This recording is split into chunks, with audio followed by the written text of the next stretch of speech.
Win, what was the most difficult moment in your career? It's hard to pinpoint something like that. I had a maxim that said the best work is work almost too hard to do. And a great deal of what I did was difficult on purpose. Research always is, if it isn't just rote technical work.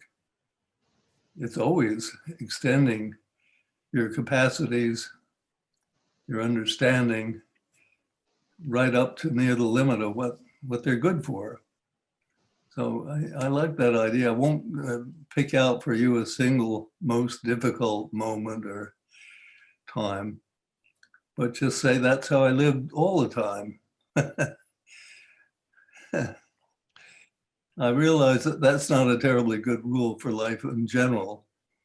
You wouldn't want a pilot of an airplane in which you're riding to say, ladies and gentlemen, I find flying this plane almost too hard to do.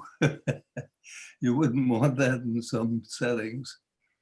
But I think otherwise, it's quite a good rule for three reasons. And one is that if you're doing work that's almost too hard for you to do, it's satisfying if you get some of it done.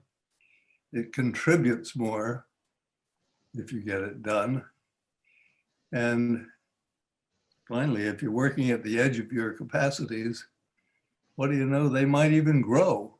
You might expand your capacities if you're stretching them all the time, the way I am now, on the edge of my abilities.